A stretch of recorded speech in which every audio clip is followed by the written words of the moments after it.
Good morning students, कैसे हैं आप? 10+2 एग्ज़ाम के बाद आज आप फर्स्ट टाइम क्लास में है और कुछ एग्ज़ाम्स आपके अभी बाकी है। इंजीनियरिंग एडमिशन लेने के बाद ये आपकी पहली क्लास है।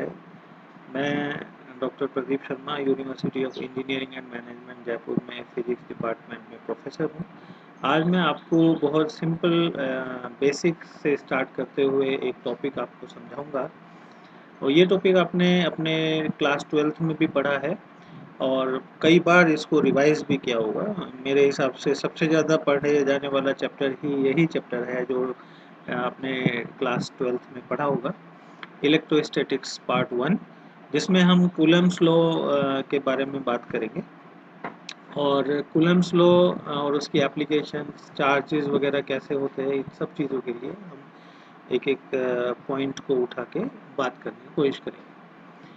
तो स्टार्ट करते हैं हम इलेक्ट्रोस्टैटिक्स पार्ट 1 से, जिसमें हम frictional electricity, properties of electric charge, Coulomb's law का डेफिनेशन, वेक्टर फॉर्म वगैरह हम डिस्कस करेंगे।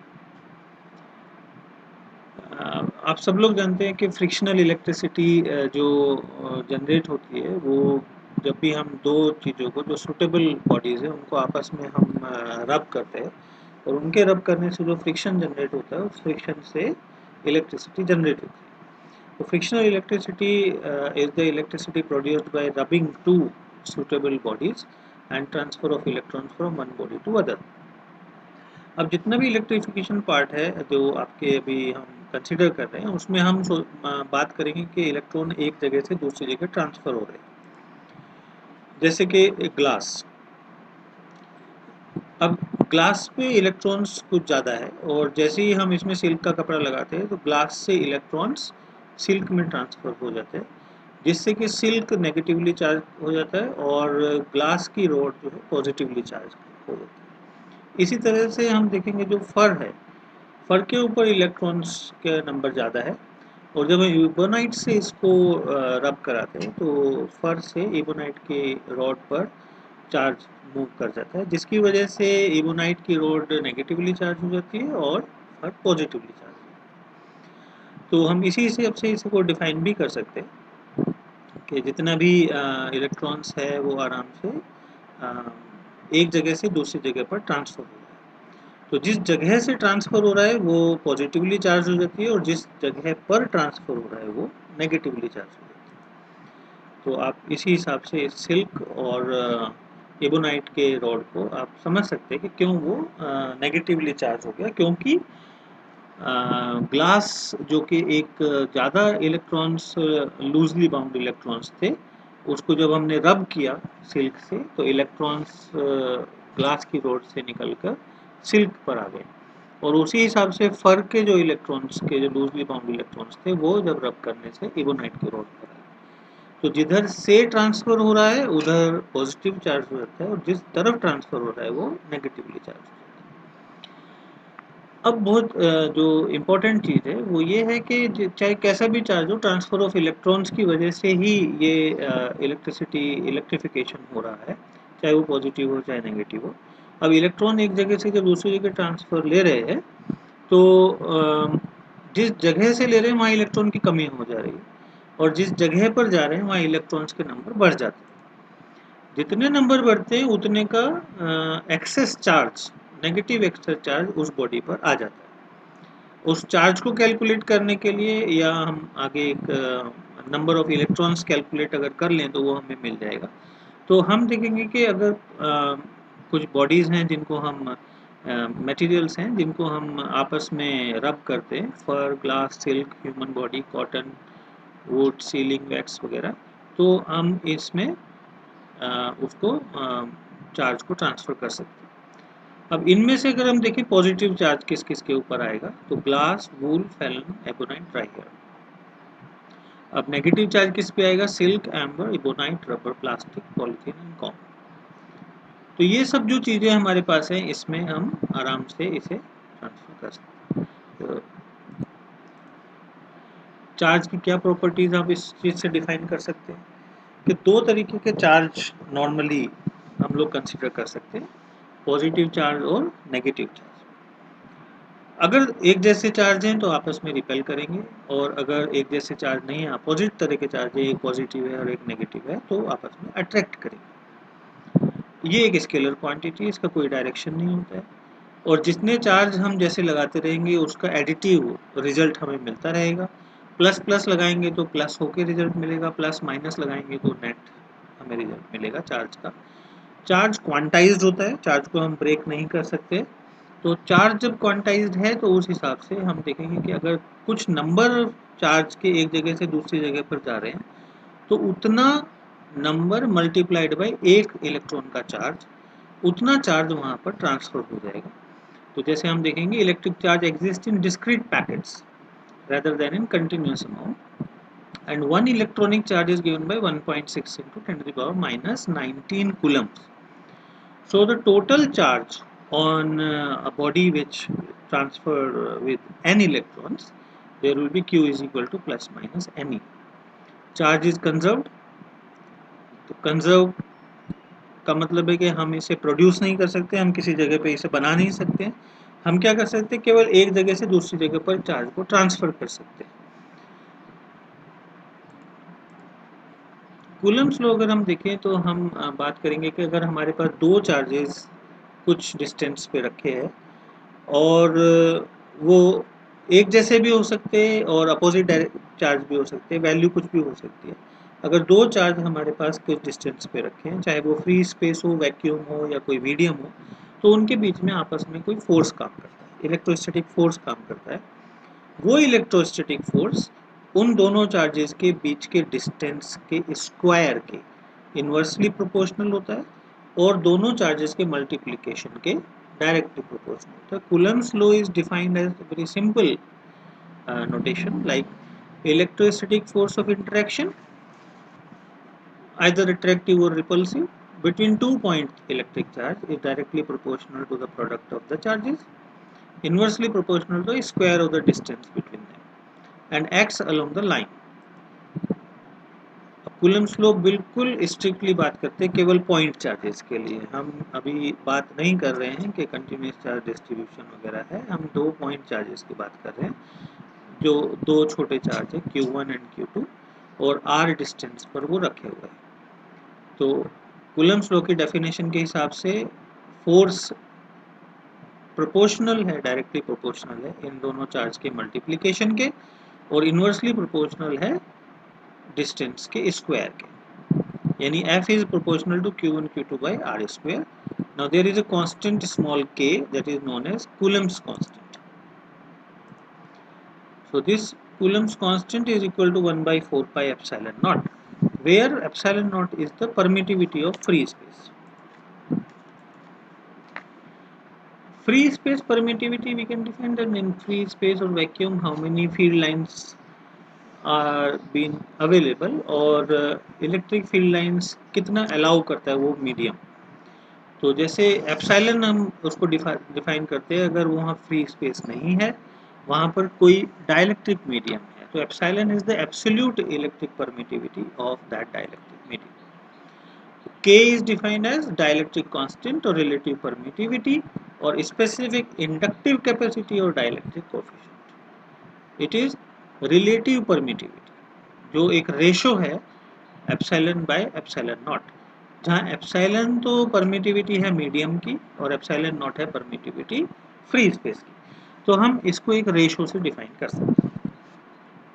तो वैक्यूम में अगर हम देखेंगे तो वैक्यूम के अंदर फोर्स है 1/4 pi epsilon not Q1 by Q2 by R square, और मीडियम में है F is equal to 1/4 pi epsilon not epsilon R। तो यहाँ जो हम बात कर रहे हैं जो K की value K is equal to 1/4 pi epsilon, इस एप्सिलॉन को हमने रिप्लेस कर दिया एप्सिलॉन R एप्सिलॉन नॉट से, जहाँ एप्सिलॉन R है रिलेटिव परमिटिविटी जो कि रेशो है, ठीक है। इससे हमने वैल्यू इसकी कैलकुलेट कर। तो किसी मीडियम के अंदर कूलम्स फोर्स की वैल्यू होगी 1/4 pi epsilon not epsilon R Q1 Q2 by R square. ये अभी हम जो बात कर रहे हैं ये सारा का सारा हम वैल्यू की बात कर रहे हैं, अभी हम कोई डायरेक्शनल वैल्यू इसमें नहीं दे रहे। एप्सिलॉन नॉट की वैल्यू निकल के आती है 8.8542 into 10⁻12 कूलम स्क्वायर पर न्यूटन पर मीटर स्क्वायर, जो हम आराम से इस वैल्यू से निकाल सकते हैं। तो 1/4πε0 8.9875 इंटू 10⁹ न्यूटन मीटर स्क्वायर पर कूलम स्क्वायर, या 9 इंटू 10⁹ न्यूटन मीटर स्क्वायर पर कूलम स्क्वायर, ये वैल्यू हम ले सकते हैं। वेक्टर फॉर्म की अगर हम बात करें तो वैक्यूम में अगर हमारे पास दो कंडीशंस हैं, जहाँ पर Q1 Q2 का जो मल्टीप्लिकेशन है अगर वो पॉजिटिव है, कब होगा पॉजिटिव? जब दोनों चार्ज एक जैसे होंगे, प्लस Q1 या प्लस Q2 r डिस्टेंस पे अगर वो रखें, then there will be a unit vector giving the direction r12 from 1 to 2, and because these are similar charges, positive charges, so Q2 will experience a force due to Q1 और Q1 भी एक force experience करेगा Q2 की वजह से। तो Q2 जो force experience करेगा वो रिपल्सिव होगा इस डायरेक्शन में, और ऐसे ही Q1 फोर्स एक्सपीरियंस करेगा Q2 की वजह से अपोजिट डायरेक्शन में। तो फोर्स जब हम बात करेंगे F12 इस वाले फोर्स की इस डायरेक्शन के अंदर, इससे अपोजिट होगा, तो Q1 Q2 by r square R21, तो R21 is the direction in this direction. ऐसे ही दोनों चार्जेस अगर नेगेटिव हैं माइनस Q1 और माइनस Q2, तब भी उनके बीच में रिपल्सिव फोर्स काम करेगा, और उस कंडीशन में भी Q1 और Q2 ग्रेटर देन 0 रहेंगे, पॉजिटिव रहेंगे। तो यहाँ पर अगर हम वैल्यू निकालते हैं F21 इसके लिए, तो 1/4πε0 Q1 Q2 by r square R12 इस डायरेक्शन में। दूसरी कंडीशन हमारे पास आती है Q1 Q2 greater less than 0, यानी कि दोनों चार्जेस, एक प्लस है और एक माइनस, अपोजिट है, r डिस्टेंस है, जिसकी वजह से Q1 और Q2 lesser than 0, negative side. उस जगह में F12 की वैल्यू आप आराम से देख सकते हैं, दोनों अपोजिट है, जिसकी वजह से हमें रिजल्ट मिलेगा F12 is equal to minus F21। तो इन दोनों ही केसेस के अंदर आप देखेंगे जो फोर्स 1 2 है वो अपोजिट डायरेक्शन में F21 की।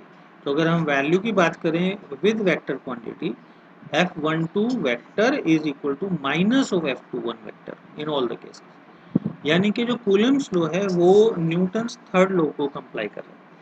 न्यूटन्स थर्ड लॉ क्या कहते हैं कि अगर हम कोई एक फोर्स एक डायरेक्शन में लगाएंगे, तो उस जो जो ऑब्जेक्ट एक फोर्स जनरेट कर रहा है एक डायरेक्शन में, उसके ऊपर भी कोई फोर्स लगेगा उससे अपोजिट डायरेक्शन। तो अगर मैं एक फोर्स इस डायरेक्शन में लगा रहा हूँ, तो इधर से भी इस साइड को एक फोर्स अपोजिट डायरेक्शन में वर्क करेगा। तो Coulomb's law complies with Newton's third law.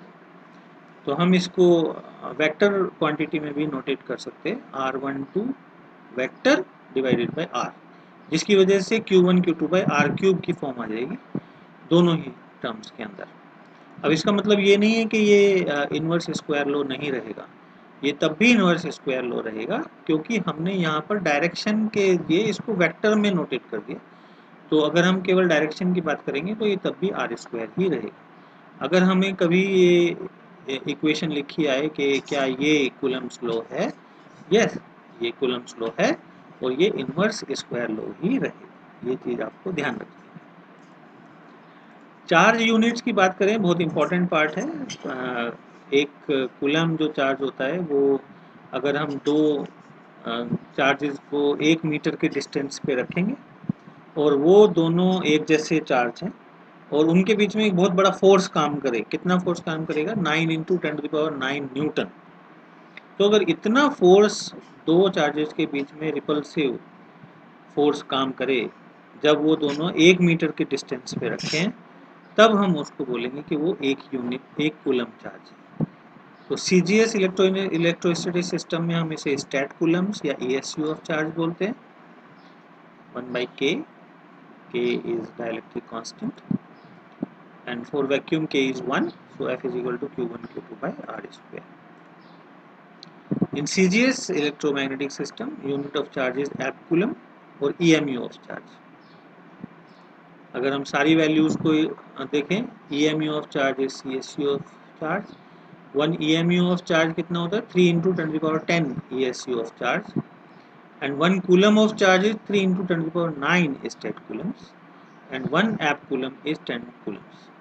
ये आप आराम से अपने न्यूमेरिकल्स में यूज़ करने के लिए आप रख सकते हैं। ये बहुत ध्यान से आप यूज़ करें जब भी न्यूमेरिकल्स करें डिफरेंट एनवायरनमेंट्स के अंदर। रिलेटिव परमिटिविटी हम पहले ही बात कर चुके हैं, एक रेशो है जिसको हम अलग अलग नाम से बुला सकते हैं, relative permittivity, dielectric constant, specific inductive capacity और डाइलेक्ट्रिक कोएफिशिएंट्स। ये एक रेशो है जहाँ पर permittivity of medium divided by permittivity of free space,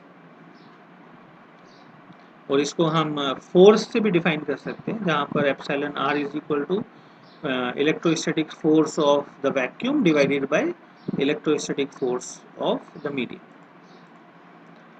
continuous charge distribution एक बहुत छोटा सा अगर हम बात करते हैं, जो कि कुलम्स लॉ तो हमेशा पॉइंट चार्जेस की बात करता है, लेकिन इन प्रैक्टिकल पॉइंट चार्जेस तो मिलना मुश्किल है। एक एक इलेक्ट्रॉन को तो हम पकड़ के एक जगह पे रख नहीं सकते, तो हम एज्यूम करते हैं कि जब भी हम चार्ज किसी ऑब्जेक्ट को दे रहे हैं वो चार्ज पूरे ऑब्जेक्ट के ऊपर डिस्ट्रीब्यूट हो जाता है, यूनिफॉर्मली डिस्ट्रीब्यूट हो जाता है।